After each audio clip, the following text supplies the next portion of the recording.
दोस्तों, मुझे यकीन है कि आपने वीडियो के थंबनेल को देखा होगा तो आपको यह अनुमान तो हो ही गया होगा कि यह वीडियो किस टॉपिक के ऊपर निर्धारित है या किस टॉपिक के ऊपर बनाई जा रही है।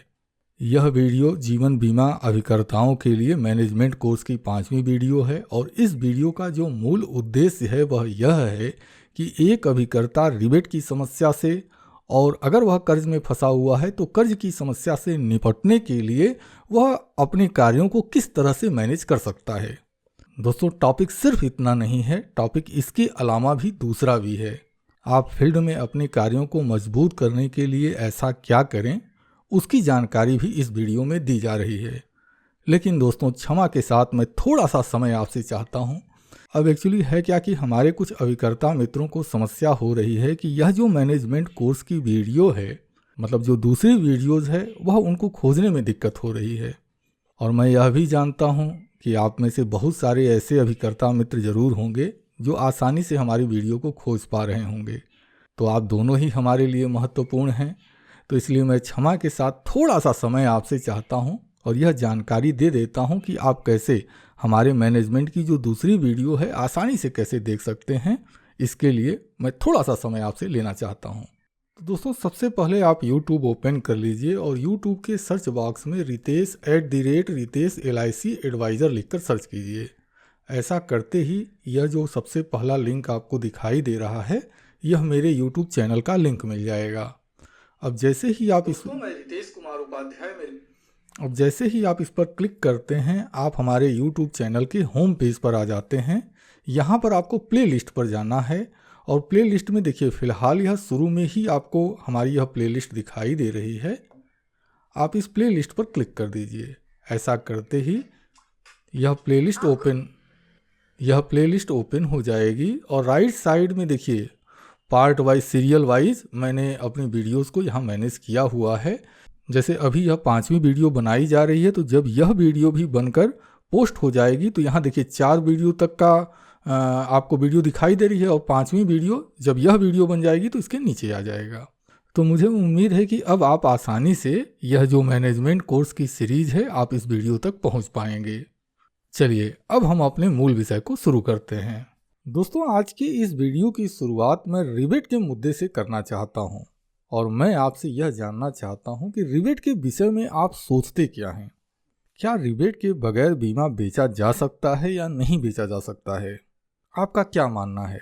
दोस्तों, आप कुछ भी सोचते हो, चूँकि यह एक ऐसा YouTube एक ऐसा प्लेटफॉर्म है कि इस प्लेटफॉर्म पर हम सिर्फ अपनी बात को रख सकते हैं। आप क्या सोचते हैं, मैं आपकी भावनाओं को नहीं जान सकता। तो चलिए, मैं अपने अनुभव या मैं क्या सोचता हूँ, मैं यह चीज़ आपसे डिस्कस करता हूँ, मैं आपको बताने की कोशिश करता हूँ। दोस्तों देखिए, मेरा मानना यह है कि अगर आप यह सोचते हैं कि रिबेट के बगैर बीमा नहीं किया जा सकता, तो ऐसा सोचना गलत है। आप रिबेट दिए बगैर भी बीमा बेच सकते हैं और ज़्यादा बीमा बेच सकते हैं, इसमें कोई शक नहीं है। लेकिन अगर आप बड़ी सफलता पाना चाहते हैं, आप MDRT, COT, TOT करना चाहते हैं, आप बड़े बीमे बेचना चाहते हैं, तो ऐसे कंडीशन में आप माने न माने, आपको रिबेटिंग के ऊपर आना ही पड़ेगा। इसका कोई दूसरा रास्ता नहीं है, क्योंकि जो एक पुराना पिछला मार्केट जो बन चुका है, आप चाहेंगे कि हम उस मार्केट को मोड़कर और सक्सेस हो जाएं, तो मुझे ऐसा लगता है कि ऐसा करना कठिन होगा। अब आपके अपने जीवन के क्या अनुभव हैं मैं नहीं जानता हूं, लेकिन हाँ, कठिन होगा।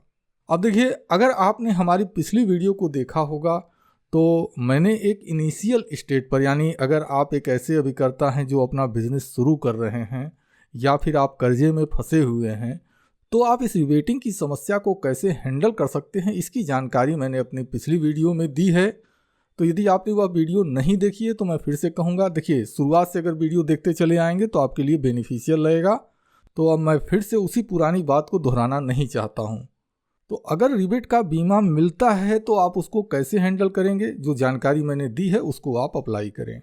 अब देखिए, मेरा कहना क्या है कि जीवन बीमा व्यवसाय में सफल होने के लिए एक ही मंत्र है और उस मंत्र को अपने जीवन में आपको उतार लेना चाहिए। देखिए, इससे पहले कि मैं यह मंत्र आपको बताऊं, मैं एक चीज़ आपसे जानना चाहूँगा। क्या दुनिया का ऐसा कोई एक काम आप जानते हैं जिसमें किसी तरह की कोई समस्या न हो? अब यह हो सकता है कि आपको अपना जो जीवन बीमा का कारोबार है यही समस्याओं से भरा हुआ लगता हो, और उसकी वजह यह हो सकती है क्योंकि देखिए, हम क्या है कि हम अपने कारोबार को जानते हैं, तो हमारे कारोबार में क्या अच्छाई है, क्या समस्या है, क्या दिक्कत है, इससे हम बखूबी वाकिफ़ हैं। अब दूसरे जो कारोबार होते हैं या जो दूसरे व्यवसाय होते हैं उसको हम नहीं जानते, तो हमको यह लगता है कि दूसरा कारोबार हर प्रकार से बहुत बढ़िया है, लेकिन दोस्तों वास्तव में ऐसा होता ही नहीं है। देखिए, किसी भी तरह के कारोबार को आप देख लीजिए, अगर आप गहनता से अध्ययन करेंगे तो उसमें कहीं ना कहीं किसी न किसी तरह की समस्याएं आपको मिल जाएंगी। तो अब अगर आप जीवन बीमा व्यवसाय में सफल होना चाहते हैं तो सफलता का एक ही मंत्र है कि आपका ध्यान आपकी समस्याओं के ऊपर नहीं होना चाहिए। मेरी बात को मैं फिर से दोबारा कहूँगा और जोर देकर कहूँगा, आपका ध्यान आपकी समस्याओं पर नहीं होना चाहिए। लेकिन इसका कहने का मतलब यह नहीं है कि आप समस्याओं को नज़रअंदाज करेंगे। आपको समस्याएं जानना होगा, लेकिन ध्यान कहाँ होना है? ध्यान होना है कि आपके सामने जो भी समस्या खड़ी हो रही है उसका समाधान क्या कर सकते हैं, आपके पास कौन कौन सी अपॉर्चुनिटी है, और जो अपॉर्चुनिटी आपके पास है उसको किस तरह से अच्छे तरीके से आप अप्लाई कर सकते हैं जिससे कि आप उस समस्या से निकलकर बाहर हो सकें। दोस्तों, मैंने अपनी इस वीडियो में आपसे वादा ही यह किया था कि आज की यह जो वीडियो है आपको इस तरह की समस्याओं से निकलने के लिए आप इस मैनेजमेंट कोर्स को कैसे अप्लाई करेंगे इस पर संदर्भित रहेगी। तो चलिए मैं अपनी इस जानकारी को शुरू करता हूँ।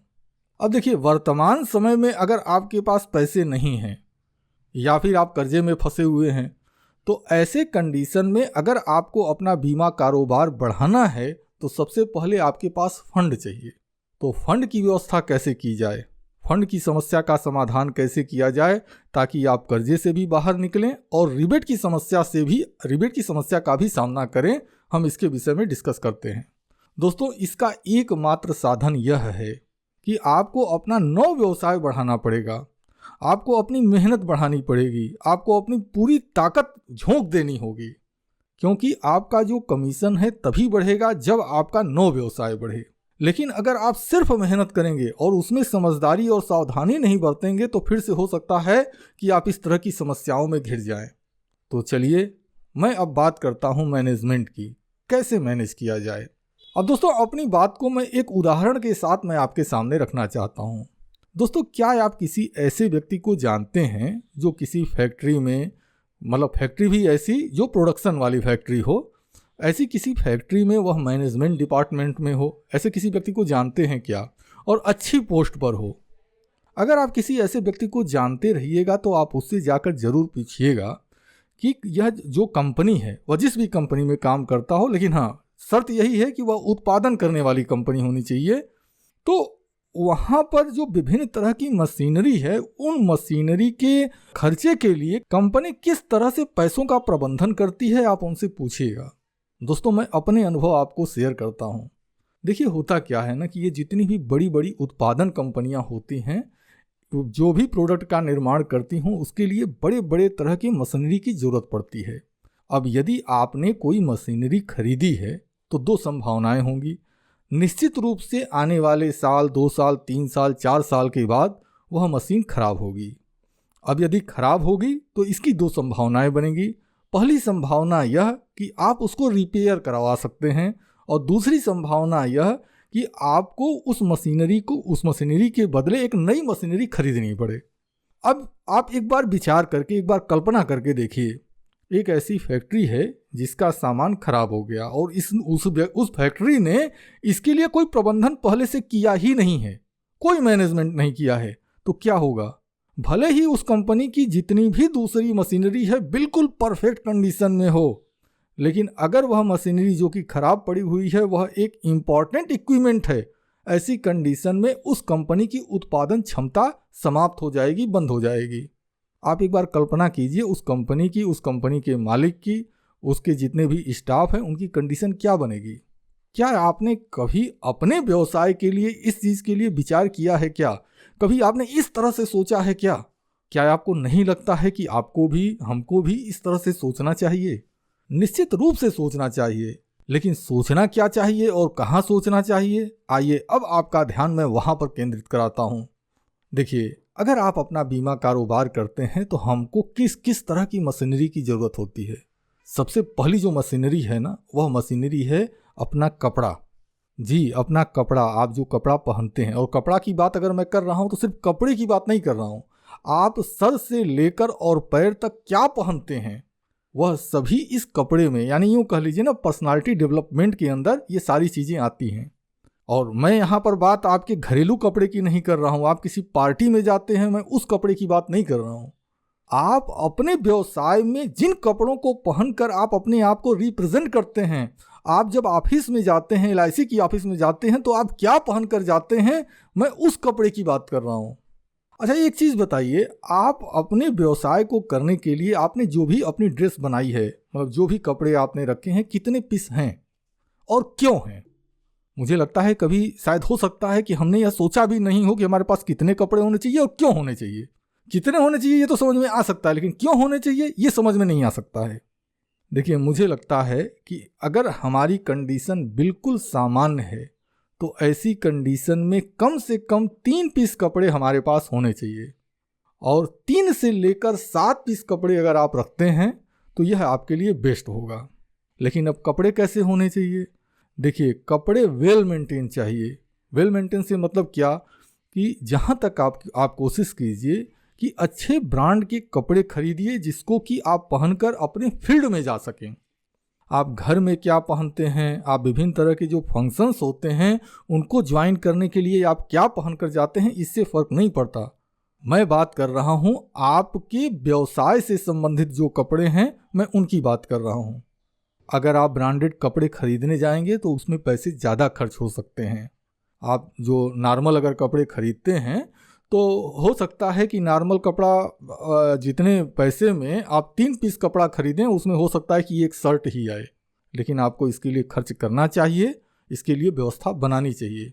सबसे पहले अगर आप चाहे कर्ज में हो, चाहे नए बीमे आप बिल्कुल नए नए एजेंट हों, फिर भी आप सबसे पहले इन सारी चीज़ों को वहन करने से पहले आप अपने कपड़े के ऊपर फोकस कीजिए। आपके पास बेस्ट आपका लुक दिखाई देना चाहिए, एक प्रोफेशनल लुक आपका आपके फील्ड में दिखाई देना चाहिए। तो यह ऐसे तो नहीं होगा ना, इसके लिए पैसे की ज़रूरत होगी। और पैसे कैसे होंगे? उस मैनेजमेंट के सिस्टम के थ्रू होंगे। कैसे होंगे, आइए अभी हम डिस्कस करते हैं। अब यदि आप बीमा कारोबार कर रहे हैं तो दूसरी सबसे अहम चीज़ है वह है आपकी मोबाइल। आपके पास एक एंड्रॉयड मोबाइल होनी चाहिए। मोबाइल कैसे भी रख सकते हैं, कैसे का मतलब यह है कि मोबाइल ठीक ठाक रहे। इसके बाद जो अगली वस्तु की ज़रूरत होती है वह होती है आपकी गाड़ी।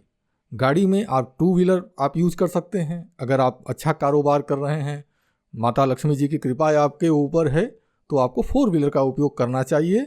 और जितनी अच्छी गाड़ी आप रखेंगे उतना ज़्यादा आपके प्रोफेशन के लिए बेहतर होगा। और देखिए, ये जितनी भी चीज़ें मैं बता रहा हूँ ना, यह आपका क्या है, वो खर्चा नहीं है। आप इसको एक्सपेंस मत रखिए, ये इन्वेस्टमेंट है। ये आपको इन्वेस्टमेंट करना ही होगा। जितना बेहतर आपका इन्वेस्टमेंट होगा उतना ज़्यादा अच्छा आपका रिजल्ट होगा। अच्छा, अब आपके कारोबार के लिए अगली महत्वपूर्ण वस्तु होती है और वह होता है आपका बैग। एक अच्छी क्वालिटी का बैग भी आपके पास होना चाहिए, यह ज़रूरी है। यह भी एक इन्वेस्टमेंट है। और आपके पास एक लैपटॉप होना चाहिए। तो हमने यह जितनी भी चीज़ें बताई, इसका खर्चा क्या है थोड़ा कैलकुलेशन कीजिए ना। अब आपका जो टोटल कैलकुलेशन आता है वह कितना आता है, उसको कहीं भी कागज़ पर नोट करके रख लीजिए। इतने पैसे की व्यवस्था बनानी है। तो अब यह आप बनाएंगे कैसे? तो इसके लिए देखिए, आपको करना क्या है कि फर्स्ट ईयर जो रेनुअल कमीशन होता है और जो रेनुअल कमीशन होता है, फर्स्ट ईयर रेनुअल कमीशन यानी पहले साल की जो प्रीमियम जो जमा करते हैं, भाई पहले साल आपने प्रीमियम जमा कर दिया और आपने नया बीमा चालू करा दिया, तो नया बीमा चालू हो गया तो फर्स्ट प्रीमियम हो गई। लेकिन पहले साल में अगर उसने सालाना प्रीमियम जमा, मतलब क्लाइंट ने सालाना प्रीमियम पर बीमा नहीं कराया है, तो जो उसकी रेनुअल प्रीमियम जमा होगी, मैं उससे प्राप्त कमीशन की बात कर रहा हूँ। और सेकेंड ईयर और थर्ड ईयर में जो कमीशन आपको मिलता है, मतलब एक पॉलिसी है जो 2 साल चल गई है, 3 साल तक चल गई है, उससे जो कमीशन मिलता है, मैं उसकी बात आपसे कर रहा हूँ। और बहुत ध्यान से आप इस चीज़ को सुनिएगा। चाहे तो आप इन चीज़ों को कहीं नोट कर लें, आप हमेशा बेनिफिट में रहेंगे अगर इस तरह से डिसीजन लेते हैं उस कंडीशन में। तो यह जितने पैसे मिलते हैं सबसे पहले आप इसका कैलकुलेशन कीजिए, और इतने पैसे जब आपको कमीशन मिल जाते हैं ना, तो इन पैसों को निकालिए और अलग कर दीजिए। अब इन पैसों का उपयोग क्या करना है, आइए अब हम इसका डिस्कशन करते हैं। तो देखिए, पिछले वीडियो में हम लोगों ने टारगेट क्या लिया हुआ था कि हमको 1 महीने में इतना कमाई करना है कि अपनी जो ज़रूरतें हैं हम उनको पूरा कर लें। लेकिन संभावना है, हो सकता है कि बीच में आपकी तबीयत खराब हो जाए, कोई भी जो हमने सोचा हुआ था, हमने जो लक्ष्य लिया हुआ था, उस लक्ष्य तक किसी भी कारण से हम नहीं पहुंच पाए। तो ऐसी कंडीशन में क्या होगा भाई, हम पैसों की व्यवस्था कहीं और से करने तो नहीं जाएंगे ना। अब देखिए, एक्चुअली होता क्या है कि सपोज दैट कि हमको किसी क्लाइंट की प्रीमियम मिल गई। अब हमको कोई मार्केटिंग करना हो या कोई ज़रूरत पड़ गई हो और हमारे पास पैसों की व्यवस्था नहीं है। ऐसी कंडीशन में एक जीवन बीमा अभिकर्ता के दिमाग में क्या जाता है कि चलो यार, इस व्यक्ति की प्रीमियम हमको जमा करनी है मार्च के महीने में, इसकी प्रीमियम ड्यू मार्च में है, अब 30 दिन का हमको ग्रेस पीरियड मिल गया है। तो यार, अगर मैं इस पैसे का उपयोग अगर कर भी लेता हूँ और अगले महीने में इसकी जो प्रीमियम है मैं जमा कर दूंगा, तो इस क्लाइंट का भी नुकसान नहीं होगा और हमारा भी काम निकल जाएगा। दोस्त, अगर आप यह सोचकर क्लाइंट के रेन्युअल प्रीमियम का उपयोग कर लेते हैं तो आप यह मान के चलिए आप एक ऐसे अनजाने मकर जल्ला में फंसते चले जाएंगे कि जिंदगी भर आप बाहर नहीं निकल पाएंगे। तो सबसे पहले आपको यह तय करना होगा कि क्लाइंट के प्रीमियम का पैसा, चाहे वो नए बीमे का हो, चाहे रेन्युअल प्रीमियम का हो, चाहे किसी क्लाइंट ने अपना लोन जमा करने के लिए दिया हो, आप उसके पैसे को छुएंगे नहीं। अगर आपकी सपोज दैट कोई सिचुएशन ऐसी पैदा हो जाती है कि आपके पास पैसे की व्यवस्था नहीं होती है, आप किसी से उधार लीजिए, आप कुछ भी कीजिए, लेकिन क्लाइंट के पैसे को आप नहीं छुएंगे। दोस्त, आपका अनुभव क्या कहता है? क्या इस तरह की गलती अगर कोई अभिकर्ता करता है तो क्या जो मैं बोल रहा हूँ यह सही होगा या नहीं होगा? आप अपने अनुभव हाँ या नहीं में आप कमेंट सेक्शन में बताइएगा। चलिए, अब क्या है कि अगर मान लीजिए कि आपका कारोबार उस प्रकार से नहीं हुआ कि आप जो पिछली वीडियो में मैंने खर्चों का डिस्कशन किया हुआ है, आप उन खर्चों को पूरा कर सकें, तो ऐसी कंडीशन में आपको क्या करना होगा? तो ऐसी कंडीशन में यह जो सेकेंड थर्ड ईयर की जो रेन्युअल कमीशन है और जो फर्स्ट ईयर की रेन्युअल कमीशन है, इससे जो कमीशन आपको मिल रहा है ना, इसको 2 भागों में डिवाइड कर दीजिए। एक हिस्सा आप रख लीजिए कि अगर इस तरह की ज़रूरत अगर आ जाती है तो हम उस ज़रूरत को इन पैसों से पूरा कर लेंगे। या सपोज दैट कि हमको अगले महीने में हम कहीं बीमा करने के लिए जाते हैं और इन केस वह जो क्लाइंट है वो कहता है कि नहीं भाई, मेरे को रिबेट दे दो और हमारे लिए बीमा महत्वपूर्ण है, तो ऐसी कंडीशन में मेरे पास यह जो पैसा होगा, हम इस पैसे का उपयोग करके हम उस बीमे को कर सकते हैं। यानी मेरा कहना क्या है कि यह जो आधा पैसा आप निकाल रहे हैं, इस आधा पैसा को या तो आपकी जो ज़रूरतें पूरी नहीं हो रही हैं आप उसमें उपयोग कर लीजिए, या इस पैसे को उठाइए और इसको उठाकर आप किसी सेविंग अकाउंट में डाल दीजिए और आप यह तय कर लीजिए कि आप इस पैसे का उपयोग अपने बिजनेस को बेहतर बनाने के लिए करेंगे। बिजनेस को बेहतर बनाने का मतलब क्या? आपको गाड़ी खरीदना है, आपको लैपटॉप लेना है, आपको कपड़ा खरीदना है, मतलब जो भी, मान लीजिए गाड़ी आपने खरीदी है और उसको क्या है रिपेयर कराना है, इस तरह की अगर कोई भी चीज़ करनी है तो उसके लिए आप इन पैसों का उपयोग करेंगे। और शेष जो आधा पैसा बचता है उस पैसे को भी उठाइए और सेविंग अकाउंट में रखिए। बेहतर होगा कि 2 बैंक में अकाउंट ओपन कर लें, अच्छा रहेगा। अगर आप कर्ज में हैं तो यह जो शेष आधा पैसा है इसको आप बैंक अकाउंट में नहीं डालें, इसको उठाइए और पॉलिसी के प्रीमियम जहां से भी कर्जा है आप वहां पर भरना शुरू कर दीजिए। अब दोस्तों देखिए, आगे की बात मैं आपसे करूं उससे पहले एक और उदाहरण मैं आपके सामने शेयर करना चाहता हूं, जिससे कि आप एक सही डिसीजन ले सकें कि आपको ये जो अपने पैसे हैं इन पैसों का कैसे उपयोग करना है, जिससे कि आप अपने भविष्य को बेहतर कर सकें, चाहे रिबेट के माध्यम से, किसी भी तरीके से आप अपने भविष्य को बेहतर कैसे कर सकें, इसके लिए यह एक उदाहरण मैं दे रहा हूं। निश्चित रूप से आप किसी न किसी जनरल स्टोर से सामान खरीदे होंगे। अब यदि जनरल स्टोर से सामान खरीदते हैं तो क्या आपने कभी सोचा है कि एक जनरल स्टोर अपने बिजनेस को कैसे मेंटेन करता है, अपने बिजनेस के फंड को कैसे मैनेज करता है? दोस्तों देखिए, वास्तव में होता क्या है कि एक बिजनेसमैन 3 तरह के फंड को रखता है। पहला फंड उसके दुकान के अंदर जो प्रोडक्ट रखे हुए होते हैं उसके रूप में होता है। दूसरा फंड, देखिए आप जाते हैं दुकान से सामान लेने के लिए कि आप दुकानदार से बोलते हैं कि सर देखो आज मेरे को ये सामान चाहिए, आप दे दो, हम अगले महीने की इस तारीख को हमको सैलरी मिलेगी, हम पेमेंट कर देंगे। दुकानदार पैसा जो सामान होता है आपको दे देता है, वह इंतज़ार करता है कि जिस तारीख को आपने बोला है उस तारीख को उसको पेमेंट मिल जाएगा। तो वह जो सामान आपको दिया है, आप जैसे ही दूसरे लोगों को भी वह सामान देता है, तो यह जो पैसे उसके फील्ड में फंसे हुए होते हैं, यह दूसरा फंड होता है। और तीसरा फंड वह होता है जिसको कि वह दुकानदार या वह जो बिजनेसमैन है बैंक के रूप में रखता है। यानी एक फंड दुकान के अंदर प्रोडक्ट के रूप में, दूसरा फंड हमारे आप जैसे लोगों के जेब में, और तीसरा फंड उसके बैंक अकाउंट में। बैंक अकाउंट में इसलिए कि कल की डेट में अगर उसको किसी क्राइसिस का सामना करना पड़ा तो उसका धंधा बंद नहीं होगा, वो अपने धंधे को फिर से रन कर देगा। दोस्तों यही फार्मूला आपको अपने बिजनेस में अप्लाई करना होगा। मान लीजिए आज की डेट में आप नए एजेंट हैं या आज की डेट में आपकी इकोनॉमिकल कंडीशन डिस्टर्ब है, लेकिन कल की डेट में आपको उठना है, आगे बढ़ना है, तो ऐसी कंडीशन में यह जो फंड है, इस फंड को मतलब यह जो कैपिटल है, इस कैपिटल को क्रिएट करना शुरू कर दीजिए। सपोज दैट आपकी मुलाकात किसी ऐसे क्लाइंट से हो जाती है जो 1 करोड़ का बीमा देने के लिए तैयार हो जाता है, लेकिन कहता है कि भाई मेरे पैसा तो मैं मैं 1 करोड़ का बीमा तो आपको करा लूँगा, लेकिन क्या है मुझको चाहिए आप कम से कम 70-80 हज़ार रुपये आप मेरे को व्यवस्था करो, हम 1 करोड़ का बीमा कर लेंगे। मुझे लगता है कि शायद ये ऐसा करना काफ़ी कठिन हो जाएगा, आप दूसरे रास्ते तलाशने लगेंगे, हो सकता है ना। तो क्या आपको अपना लक्ष्य एक लॉन्ग टर्म विजन के साथ नहीं बनाना चाहिए? और अगर आप एक लॉन्ग टर्म विजन के साथ अपने लक्ष्य को निर्धारित करना चाहते हैं तो अपने पैसों का प्रबंधन इस प्रकार से आपको करना चाहिए। तो उम्मीद करता हूं कि यह जो दोनों ही समस्याएं हैं, पहली रिबेट की समस्या और दूसरा अगर आप कर्जे में हैं तो उस समस्या का समाधान पाने के लिए कुछ न कुछ आइडिया तो आपको मिल गया होगा। यानी इस वीडियो का जो मूल ध्येय यह रहा कि आपको अपना एक फंड क्रिएट करना है। आपको जो कमीशन मिलता है उस कमीशन को बस ऐसे ही खर्च मत कीजिए, ऐसे ही निवेश मत कीजिए। सबसे पहले अपने सभी प्रकार के खर्चों को अपने न्यू बिजनेस से पूरा करने की कोशिश कीजिए।